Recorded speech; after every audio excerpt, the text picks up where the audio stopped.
And Andy Dunne is here. Andy, good morning to you. Good morning, Chair. We're here to talk depth charts. We'll talk about the World Cup squad, not the World Cup squad, the Six Nations squad in a minute. But we'll start with the depth chart for out half. It's going to be fairly obvious, I think, that at the top of that depth chart is Johnny Sexton right now, right? So I think that's fair enough as the World Player of the Year. Yeah. He's on 10.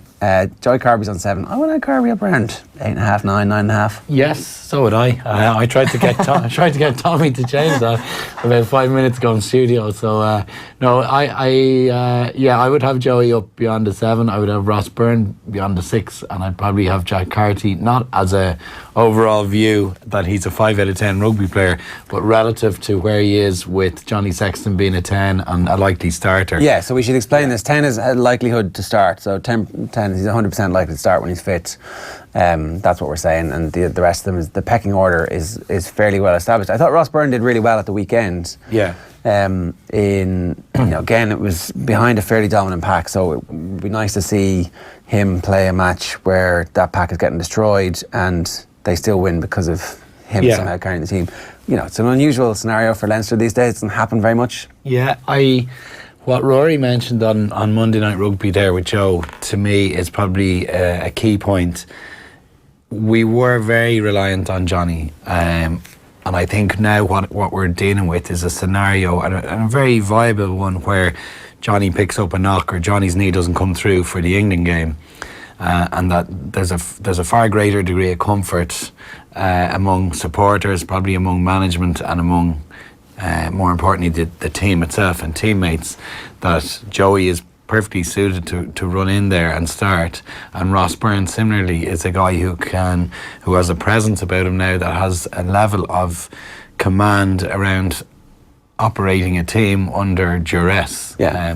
He hasn't been behind a pack that's been hockeyed, but most Irish 10s or provincial 10s in the last 2 to 3 years haven't either. We're quite dominant. You could argue we've the best forward pack or squad of forwards in the world at the moment, right up there, 1 or 2. Obviously we're ranked in the top 2 in the world nationally, but in terms of out half play, we're not seeing out halves who have to manage their way through chaos. They're out halves who are sitting in an armchair the vast majority of time, and both Carbery and Byrne have progressed so significantly in the last 6 to 12 months that I think it's not as damaging should Johnny pick up a knock anymore, and I think that's a massive plus for Irish rugby. It definitely is, and I think when people talk about depth, we speak about it as with regards to the squad as a whole, and when we speak about the 2015 World Cup, we talk about the bloodbath that was France. Sure. I often wonder what would have happened if that bloodbath had still happened, except for Johnny Sexton getting injured. I know it's a huge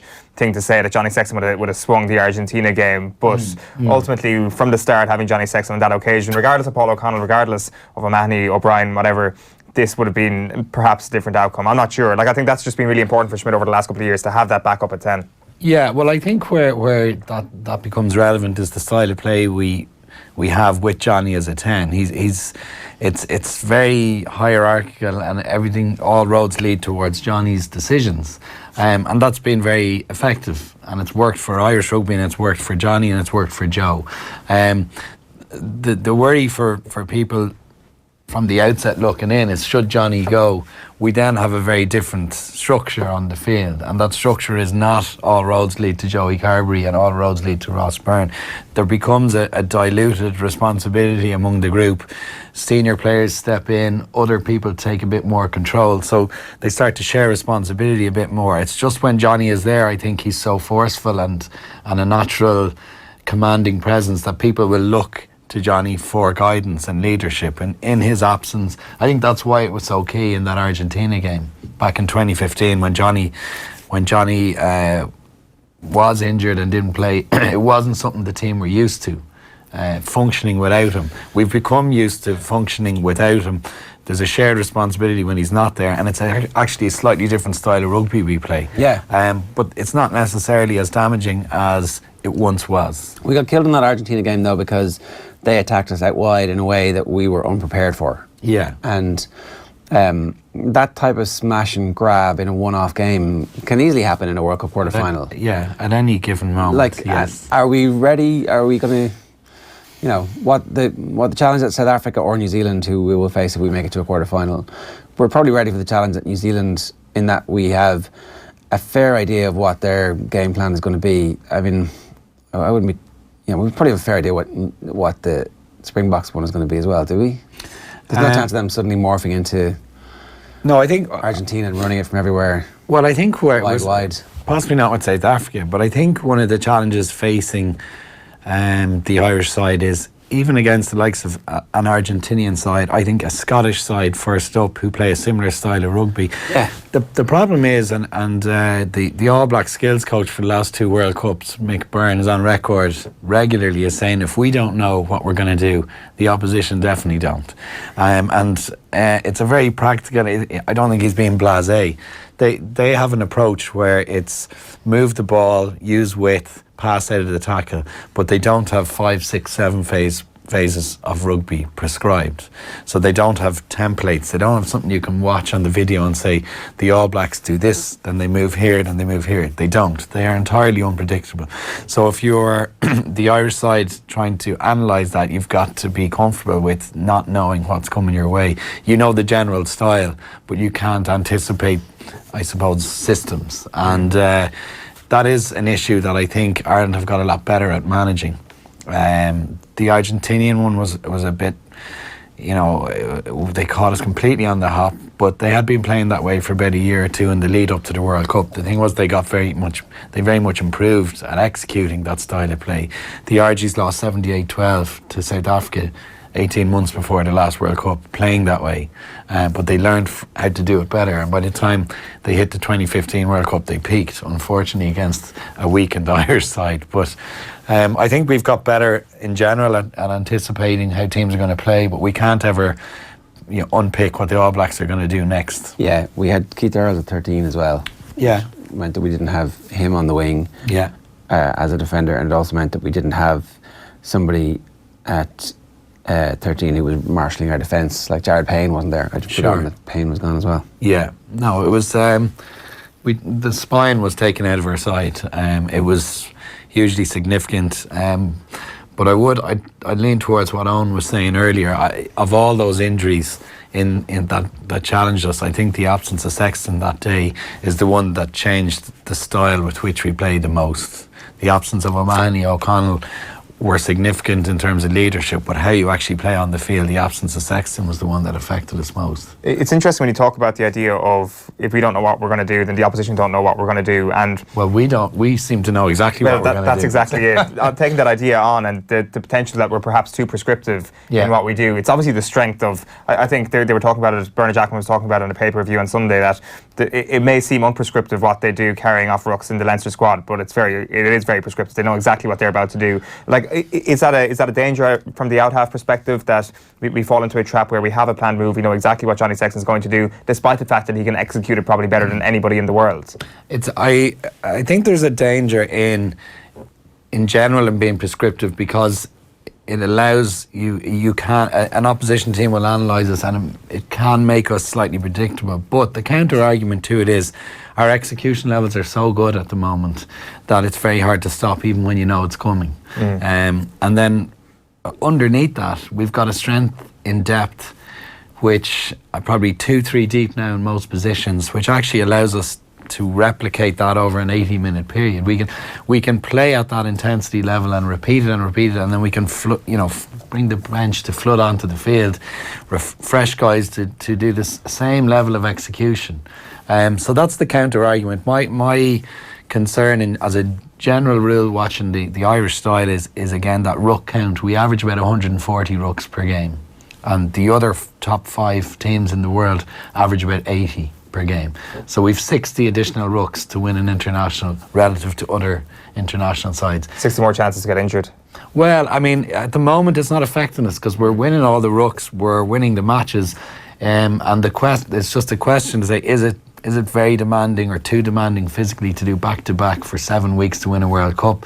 And you could just as easily counter-argue, well, we've got greater strength and depth in order to do it. So there's just, that's one area where I suppose of differentiation for us relative to other international sides at the moment that's probably worth flagging, but we seem to be managing. What causes the rucks?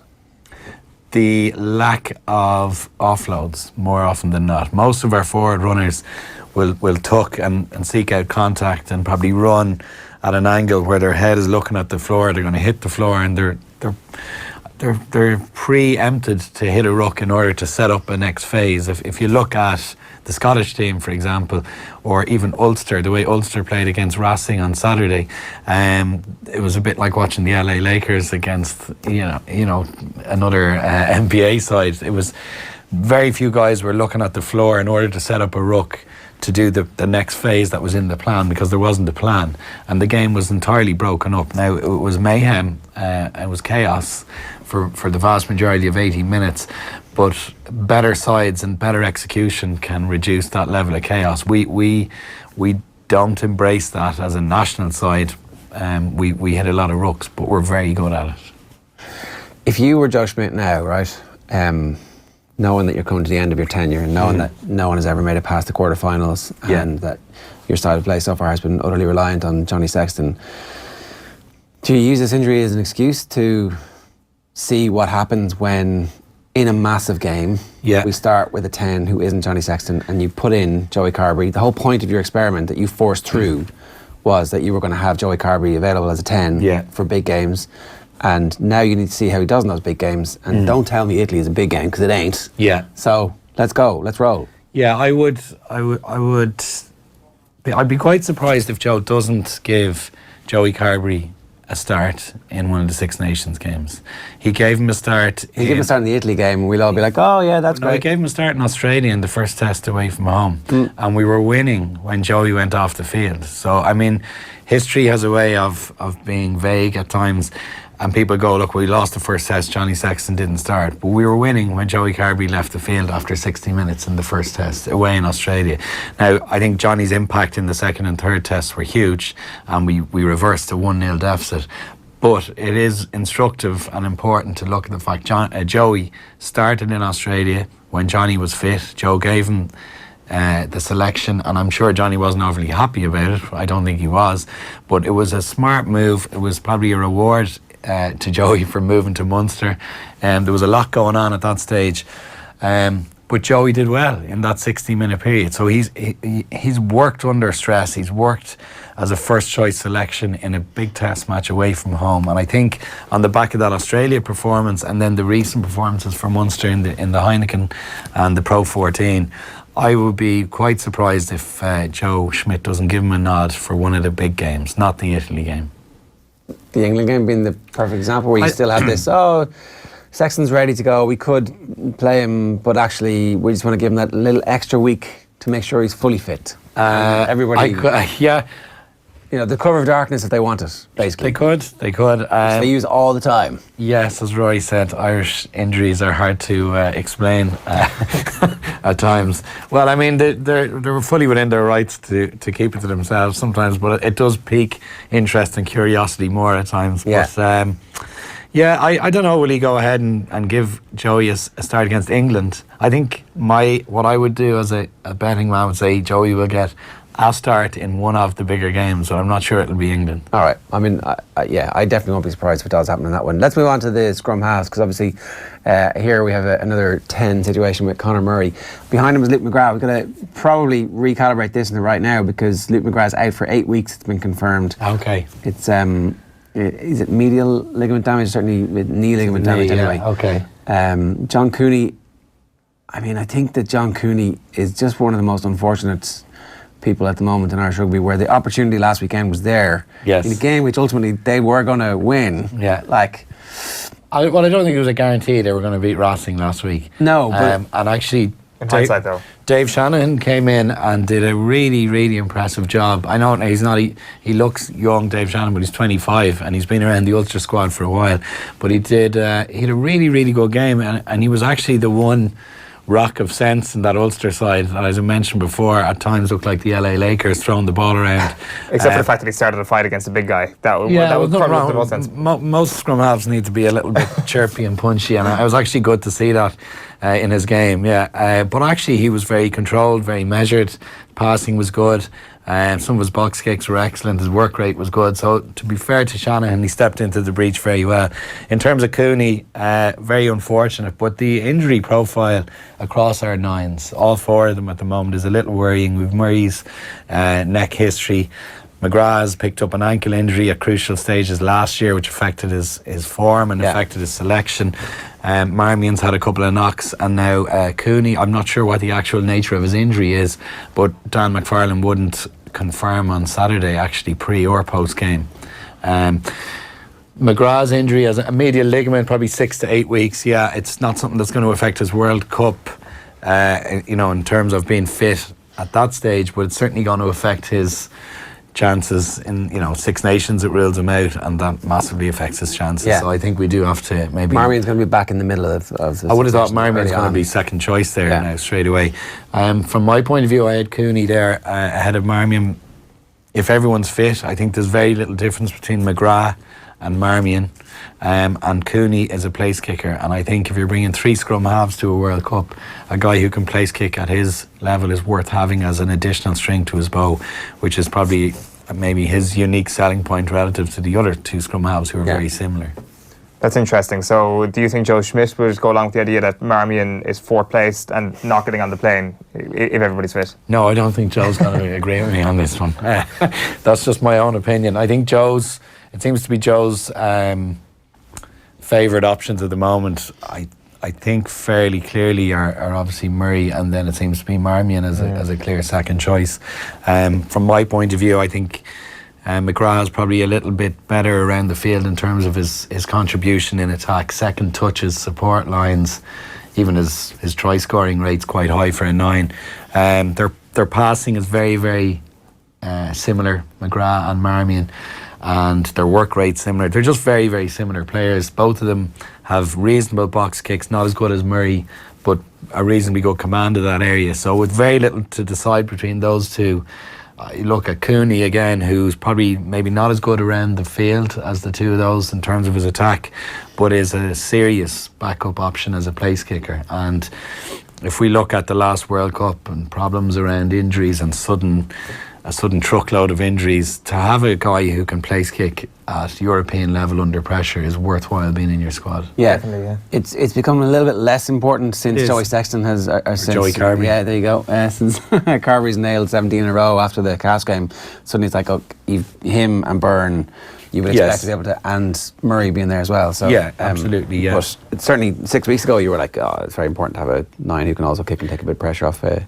young 10 who hasn't shown the ability just yet to. And all of a sudden it's like not an issue. Absolutely, yeah. And I think we've got an issue where things can change very quickly in terms of form for players. Like you said, 6 weeks ago there was huge question marks on Joey's ability to kick like Rog would have done in a European game away from home, but you can't do any better silencing your critics than knocking the next 17 over, winning 4 games and 26 points in Gloucester away from home. So a huge measure of Joey's resilience actually in the last 4 to 6 weeks. A question here about Hugh O'Sullivan and his potential to play 9 for Leinster at some point, maybe even as early as this weekend. That's unlikely, isn't it? Jemison Gibson Park going to get the nod. Yeah, I would have thought Gibson Park is a shoe-in. However, I think Leinster have earmarked Hugh O'Sullivan since his days playing. He was, I think, a double Schools Cup winner with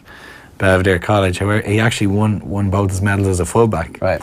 But he was their scrum half, and they wanted to get him in, in broken field play, and they moved him out wide. So he played at fullback at Schools level, with his preferred position being 9. But as soon as he left school, he's one of the first guys that Leinster have brought straight into the academy in recent 2 or 3 years, which is always instructive.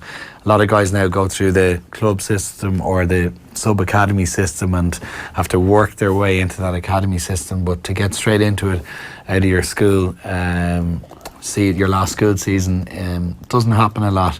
And I think he's been earmarked by senior management in Leinster as a guy with real potential. So it's nice to see that pushing through now. And a year after or 2 years after he's left school, he's actually regular on the match day squad. Yeah. But I don't think he'll start on Saturday. Yeah, he's actually been talked up in the papers this morning, saying that he's the type of guy who hangs around for a couple of hours after training and stuff like that. He's a hard worker by all accounts, Joe Sullivan.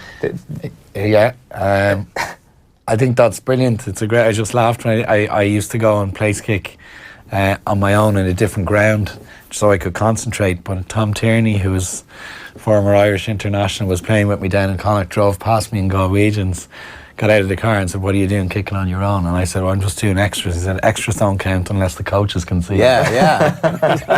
So I was, I was doing all the extra work when no one could see it. So, Jesus.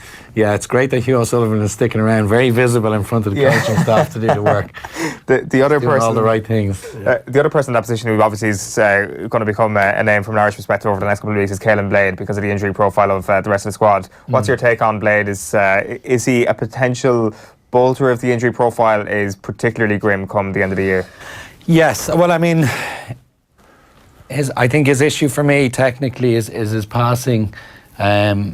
It does need improvement to be even high level European games. It'll come under pressure more. I noticed in the Munster game and in just a trend in recent matches, he, for every 5 to 6 passes he'll do, there'll be one kind of wobbler. And compare that to McGrath, Marmion, certainly comparing it to Murray, where pretty much every pass he makes is hitting the sponsor sign, on the jersey of his 10.